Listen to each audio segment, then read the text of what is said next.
اماں ابا آ گئے۔ سکینہ سلائی مشین پہ جھکے اپنے کام میں مگن تھی کہ اسے امینہ کی پرمسرت آواز سنائی دی۔ سکینہ نے مسکرا کے اپنی 10 سالہ بیٹی کو دیکھا۔ اتنے میں اسلم ریڑھی سے اندر داخل ہوا۔ اس کا تھکن اور گرمی سے برا حال تھا۔ امینہ بھاگ کے کچن سے پانی لے آئی۔ وہ ادھر ہی اپنی بیوی کے پاس بیٹھ گیا۔ وہ بھی اپنا کام چھوڑ کر شوہر کی طرف متوجہ ہوئی۔ امینہ کھجور کے پتوں سے بنا ہاتھ کا پنکھا لے آئی اور جھلانے لگی۔ گھر کا کرایہ دینے کا کل آخری تاریخ ہے اور بجلی کا بل بھی آ گیا ہے، سکینہ نے تفصیل سے بتایا۔ بجلی تو خود آتی نہیں ہے لیکن بل خوب سارا آتا ہے، اسلم نے ٹھنڈی سانس لیتے ہوئے کہا۔ بجلی آتی تو ہے ہی نہیں اماں، پھر اتنے پیسے کیوں لے لیتے ہیں؟ امینہ نے معصومیت سے پوچھا۔ اس کے معصوم سوال پہ ان دونوں کے چہروں پہ ہلکی سی مسکراہٹ پھیل گئی۔ اسلم اور سکینہ کا تعلق غریب گھرانے سے تھا۔ دونوں میاں بیوی بہت محنتی اور خوددار تھے۔ اسلم دہاڑی پہ سبزی منڈی میں بلے دار کی حیثیت پہ کام کرتا تھا۔ 200 روپے روزانہ کے حساب سے کماتا تھا۔ زائد کام کرنے پہ کبھی کبھی 500 بھی مل جاتے تھے۔ اتنی مہنگائی کے دور میں اتنی سی کم انکم میں گزارا کرنا مشکل ہی نہیں ناممکن ہو جاتا ہے۔ سکینہ ایک سلیقہ اشار اور سگڑ عورت تھی۔ اپنے شوہر کا ہاتھ بٹانے کو پاس پڑوس کے کپڑے سلائی کرتی تھی۔ ایک کمرے کا مکان کرایہ، بجلی، گیس، پانی کے بل ادا کرنے کے بعد گھر کا خرچہ چلانے کے لیے کچھ بچتا ہی نہیں تھا۔ اسلم اور سکینہ کی شدید خواہش تھی کہ اپنی اکلوتی بیٹی کو اچھی خوراک اور اچھی تعلیم دینا چاہتے تھے۔ رمضان کی آمد تھی۔ سکینہ نے سلائی کا کام بڑھا لیا اور سارا دن سلائی مشین میں جھکی رہتی تھی۔ امینہ بہت سمجھدار اور خیال رکھنے والی بچی تھی۔ ماں کی بہت سے کام وہ بنا کہے کر دیتی تھی۔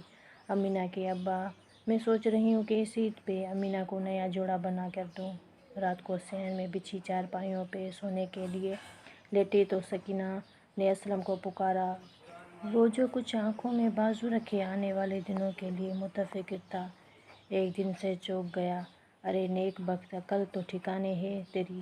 یہاں تو 2 وقت کی روٹی کے لالے پڑے ہیں اور تجھے نئے کپڑے بنانے کی پڑی ہے۔ اسلم کو اچھا خاصا تاؤ آ گیا۔ میں اپنے لیے نہیں، صرف اپنی امینہ کی بات کر رہی ہوں، سکینہ نے منمناتے ہوئے کہا۔ میں نہیں چاہتی کہ ہماری امینہ کسی چیز کو بھی ترسے، سکینہ نے دکھی لہجے میں کہا۔ اس کی نگاہوں میں شام کا وہ منظر گھوم گیا جب سلائی کے لیے آیا ہوا زر کے برق شرارے کو امینہ حسرت بھری نگاہوں سے دیکھ رہی تھی۔ سکینہ کا دل کٹ کر رہ گیا تھا۔ وہ تب سے بے حد افسردہ اور دل گرفتہ تھی۔ ہماری بیٹی بہت صابر اور شاکر ہے، سکینہ کبھی بے جا فرمائش نہیں کرتی تھی۔ میں اس کی ہر خواہش ضرور پوری کروں گا۔ ساری بات جان لینے کے بعد اسلم اپنی بیٹی کی خواہش پوری کرنے پہ بے قرار ہو گیا۔ رمضان کے شروع میں ہوتے ہی مہنگائی آسمان سے باتیں کرنے لگی۔ دکاندار ہر چیز مہنگے داموں میں فروخت کرنے لگے۔ سستا بازار کے نام پہ جگہ جگہ لوٹ بازار کھل گئے۔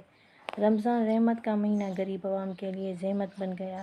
کوئی بھی پھل 200 روپے کلو سے کم نہیں تھا اور اسلم کی تو پورے دن کی کمائی ہی 200 روپے تھی۔ وہ بے چارہ دل محسوس کر جاتا۔ دونوں میاں بیوی سارا دن کلوں کی بیل کی طرح کام میں رہتے۔ وہ اپنی بیٹی کو ایک اچھی زندگی اور اچھی خوراک دینے سے قاصر تھے۔ ایک دن سلائی کے لیے آئے کپڑوں کو دیکھ کے امینہ نے ماں سے پوچھا، ماں کیا اس بار بھی عید پہ نیا جوڑا نہیں بنے گا؟ امینہ کے لہجے میں حسرتوں کا جہاں آباد تھا۔ سلائی مشین پر جھکی سکینہ اپنی جگہ سن رہ گئی۔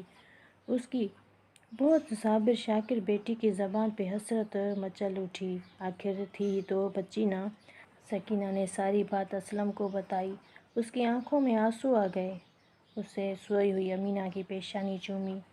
میں اس بار اپنی بیٹی کو عید کا جوڑا ضرور دلاؤں گا، سکینہ۔ میرے ہوتے ہوئے میری بیٹی حسرتوں میں جیے، یہ میں کبھی برداشت نہیں کر سکتا۔ سکینہ نم آنکھوں سے مسکرا دی۔ باپ بیٹی کا رشتہ دنیا کا سب سے خوبصورت اور انوکھا رشتہ ہوتا ہے، جیسے کہ کوئی مول بدل نہیں ہوتا، جس کے آگے باقی سب رشتے بے معنی اعتبار سے ہو جاتے ہیں۔ ایک بیٹی کے لیے اس کا باپ اس کا پہلا پیار ہوتا ہے اور پہلے پیار کی شدت کبھی ماند نہیں پڑتی۔ رمضان کا مہینہ تیزی سے اختتام پذیر ہو رہا تھا اور بچت کے نام پہ ان کے پاس پھوٹی کوڑی بھی نہیں تھی۔ ایسے میں سکینہ کپڑوں کی سلائی کا کام بڑھا رہی تھی۔ ان کے سر پہ ایک ہی دھن سوار تھی کہ اپنی پیاری بیٹی کے لیے عید کا جوڑا لینے جائے۔ چاند رات تک سکینہ کو سلائی کے پیسے مل گئے۔ اس کی خوشی کا کوئی ٹھکانہ نہیں تھا۔ عید کا چاند نظر آ گیا۔ ابا امینہ کے لہجے میں خوشیوں کی خنک تھی۔ آج میں اپنی دھی رانی کو عید کا نیا جوڑا دلاؤں گا، اسلم نے امینہ کو گود میں اٹھاتے ہوئے کہا۔ سچ ابا؟ امینہ کی آنکھوں میں چمک سی ابھری۔ ہاں پتر، بالکل، اسلم نے امینہ کے گالوں کو چومتے ہوئے محبت سے کہا۔ اسلم اور سکینہ کے چہرے پر اندرونی خوشی جگمگا رہی تھی۔ ابا چوڑیاں بھی؟ امینہ جھٹ فرمائش کی تو اسلم اور سکینہ بے ساختہ ہنس پڑے۔ آج میں اپنی دھی کو سب کچھ لے کر دوں گا، اسلم نے بشاشت سے کہا۔ وہ تینوں خوشی خوشی بازار کے لیے چل پڑے۔ بازار میں تل دھرنے کی جگہ نہیں تھی، اس قدر رش تھا کہ امینہ اور سکینہ گھبرا سی گئی۔ وہ حیران ہو کے وہاں آنے والوں کو دیکھ رہی تھی اور سوچ رہی تھی کہ یہ وہی عوام ہے جو سارا سال مہنگائی کا رونا روتی ہے۔ لوگ اسٹالوں پہ ٹوٹے پڑے تھے، جیسے مفت میں مل رہا ہو۔ سب دکاندار ان کی حیثیت سے زیادہ رقم بتا رہے تھے۔ معمولی سی معمولی چیز بھی مہنگے داموں پہ بک رہی تھی۔ وہ دونوں شدید پریشانی کا شکار ہو گئے، لیکن ان کی امید ابھی بھی ٹوٹی نہیں تھی۔ ہم کسی دوسری بازار چلتے ہیں، یہاں سب بہت مہنگا ہے، سکینہ کے لہجے میں ہموم سی امید تھی جس نے اندھیرے میں جگنو کی طرح راستہ دکھایا۔ ابھی وہ رش سے باہر نکلے ہی تھے کہ امینہ کی نظر کونے آئس کریم پر پڑی۔ اسلم اس کی نظروں کو دیکھ کے سمجھ گیا اور مسکراتا ہوا بولا، میری بیٹی آئس کریم کھائے گی؟ امینہ نے خوشی سے اس بات میں سر ہلایا اور سڑک پار کر گیا۔ امینہ اور سکینہ کی نظریں سڑک پار آئس کریم لیتے اسلم پر تھی کہ اسی اثنا میں موٹر سائیکل سوار دو نامعلوم افراد اندھا دھند فائرنگ کرتے ہوئے گزرے۔ فائرنگ سے بھگدڑ مچ گئی، لوگ بدحواس ہو کے ادھر ادھر بھاگ رہے تھے۔ سکینہ فائرنگ کی زد میں آ کے موقع پر ہی جان بحق ہو گئی۔ یہ سب کچھ ایک سیکنڈ میں ہوا کہ کوئی بھی سمجھ نہ پایا کہ کیا ہوا ہے۔ سڑک پار آئس کریم لیتا اسلم بدحواسی میں بھاگتا ہوا ایک گاڑی کی ٹکر سے شدید زخمی ہو گیا۔ لوگ اپنی مدد آپ کے تحت زخمیوں کو ہسپتال پہنچا رہے تھے۔ ہر طرف چیخ پکار مچی تھی کہ کان پڑی آواز سنائی دے رہی تھی۔ سکینہ سمیت 9 افراد اپنی جان سے ہاتھ دھو بیٹھے تھے اور 12 افراد زخمی تھے۔ امینہ سکتے کے عالم میں سب دیکھ رہی تھی۔ پولیس نے علاقے کو گھیرے میں لے لیا تھا۔ بازار خالی کروایا گیا۔ میڈیا والے اپنے اپنے چینلز کی ریٹنگ بڑھانے کو چڑھ بڑھ کر حصہ لے رہے تھے۔ اسلم زخمیوں کی تاب نہ لاتے ہوئے خال کے حقیق سے جا ملا، جو اپنی معصوم سی بچی کی ایک معصوم سی خواہش پوری کرنے کے لیے آیا تھا۔ پولیس نے نامعلوم افراد کے خلاف FIR درج کر لی۔ ان نامعلوم افراد کے خلاف جو آج تک گرفت میں نہیں آئے، کبھی پکڑے نہیں گئے۔ نہ جانے ہماری زندگیوں سے نامعلوم افراد کب نکلیں گے۔ ان نامعلوم افراد نے کتنے ہی گھر اجاڑ دیے، کتنی ماؤں کی گودیں اجاڑیں، کتنے ہی معصوم پھولوں کو یتیم کیا۔ یہ نامعلوم افراد ہمارے معاشرے کا ناسور بن چکے ہیں۔ السلام علیکم ناظرین، میں ہوں آپ کی ہوسٹ، آپ کی دوست مروہ انعام۔ جیسا کہ آپ سب جانتے ہیں کہ آج عید کا پرمسرت دن ہے اور ہمارے چینل نے آپ کو ہمیشہ کچھ الگ اور نیا دکھایا ہے۔ ہمارے ساتھ رہیے گا، ہم ابھی واپس آتے ہیں۔ جی تو ناظرین، ہم اس وقت بچوں کے ایک شیلٹر ہوم میں موجود ہیں جس کی اونر مسز انجم ہیں۔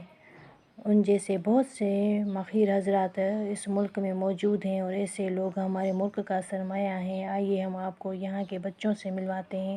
جی تو ناظرین، میرے ساتھ ہیں یہ پیارے پیارے معصوم فرشتے جیسے بچے۔ پروگرام کی ہوسٹ شیلٹر ہوم کے بچوں سے گھری بیٹھی تھی۔ اچانک اس کی نظر کونے میں گمسم کھڑی بچی پر پڑی۔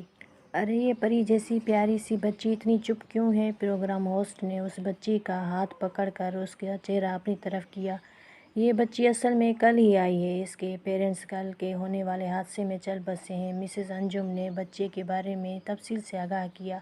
مروہ انعام کو گہرے تعصب نے گھیر لیا۔ اس نے بچی کو اپنی گود میں لے لیا۔ کیا نام ہے بیٹا آپ کا؟ امینہ۔ امینہ، آپ کا جوڑا تو بہت پیارا ہے، آپ اس میں بالکل پری جیسی لگ رہی ہو۔ اس کا اتنا کہنا تھا کہ امینہ کی آنکھوں میں آنسو بہہ نکلے۔ مروہ نے بے اختیار اسے گلے لگایا۔ روتے نہیں ہیں بیٹا، آپ کی ماما اور پاپا آپ کو دیکھ رہے ہیں، آپ کو ایسے روتا دیکھ کر انہیں دکھ ہو رہا ہوگا نا؟ مروہ نے اسے چپ کراتے ہوئے کہا، جس کو امینہ پر خاطر خواہ اثر ہوا۔ کیا اماں ابا مجھے دیکھ رہے ہیں؟ امینہ نے بے یقینی سے پوچھا۔ ہاں نا بالکل، اتنا سننا تھا کہ امینہ چھلانگ مار کے مروہ کی گود سے نکل کر کیمرہ کے سامنے کھڑی ہو گئی۔ ابا دیکھ، میں نے نیا جوڑا پہنا ہے، تجھے بہت شوق تھا نا مجھے نیا جوڑا لے دینے کا، اور دیکھ میں نے مہندی بھی لگائی ہے، امینہ نے اپنی ہتھیلیاں پھیلاتے ہوئے کہا، اور چوڑیاں بھی پہنی ہیں، اچھی لگ رہی ہیں نا ابا؟ جوش سے امینہ کا معصوم سا چہرہ تمتماتا رہا تھا اور وہاں موجود لوگوں کی آنکھیں اشک بار ہو گئیں۔ نہ جانے اب تک کتنے امینہ جیسی معصوم بچوں نے دہشت گردی نے ان کے ماں باپ کو چھین لیا ہوگا۔ آخر کب تک میرے وطن کے لوگ بے گناہ مارے جائیں گے؟ مانا کہ ان وطن کی بنیادوں میں لاکھوں شہیدوں کا لہو ہے، کتنی ہی ماؤں بہنوں اور بیٹیوں کی عصمت دفن ہے، لیکن کیا ہم اپنا مستقبل بھی لہو رنگ ہوتا دیکھتے رہیں گے؟ ہم کب تک جوان لاشیں کندھوں پہ اٹھاتے رہیں گے؟ اے صاحب اقتدار لوگوں، ایوانوں میں بیٹھنے والوں، اپنے نام نہاد سیاست کی خاطر کب تک اس ملک کی زمین کو لہو سے رنگتا دیکھتے رہو گے؟ آخر کب تک؟ مروہ انعام کو بولتے بولتے گلا رند گیا۔ یہ سچ ہے کہ ایسی بہت سے سوالوں کا کوئی بھی جواب نہیں ہے۔ صاحب اقتدار لوگوں کے پاس